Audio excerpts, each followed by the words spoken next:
2:30 a.m., the heavily guarded port city of Feodosiya, Crimea. Everything was completely silent. The Russian warship Novocherkassk sat tied to the pier. Inside, 87 sailors were either sleeping or standing routine watch. They were confident. Nobody could touch them. And why wouldn't they be? Above them sat S-400 air defense systems. Radar beams were sweeping every direction. Pantsir missile systems stood ready at the harbor. But at that exact moment, roughly 400 kilometers away, a weapon was already in the air, and it was hunting them. Today we are going to see how Ukraine used just one missile to deliver a blow that Russia is still not willing to fully admit. The story begins inside Ukrainian-controlled airspace. In the dead of night, two Sukhoi 24 bombers slipped off a darkened runway, flying dangerously low to stay off Russian radar. The pilots could see the ground clearly beneath them.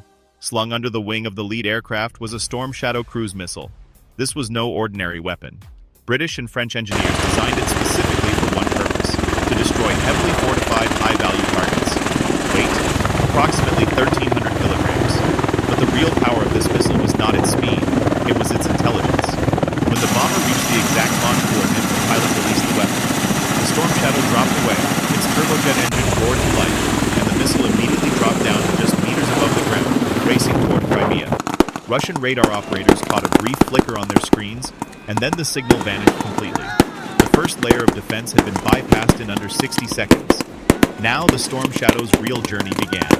This missile travels at roughly Mach 0.8, far too slow to outrun a modern interceptor if spotted, so it never gave anyone the chance to spot it. Loaded inside its navigation system was a complete three-dimensional topographic map of Crimea.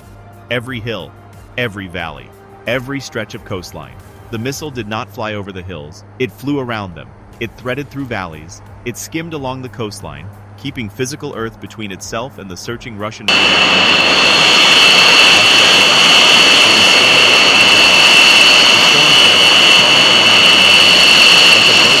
Through a pitch-black house entirely from memory, not touching a single thing. For 20 minutes, complete silence. No radar signature, no signal, nothing.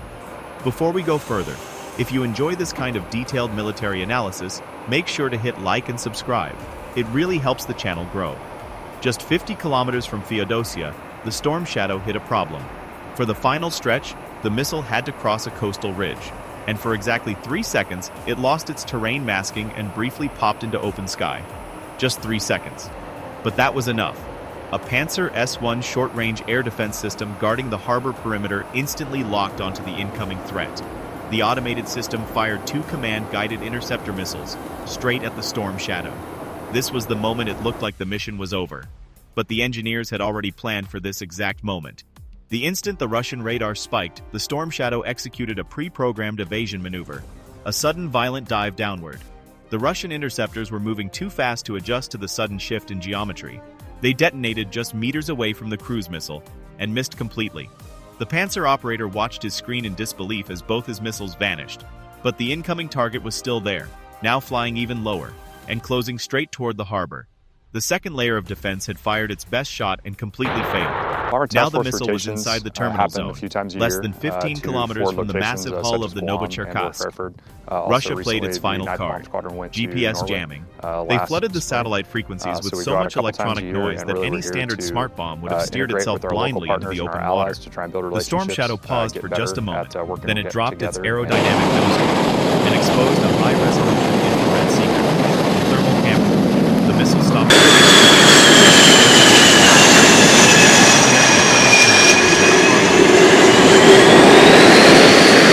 Small patrol boats? Ignore. Cold concrete? Ignore. A 369-foot warship radiating heat and carrying hundreds of tons of cargo? Locked. Aboard the Novocherkassk, the crew had only seconds of warning as the final air raid sirens began to scream. A handful of sailors sprinted to the deck-mounted anti-aircraft guns.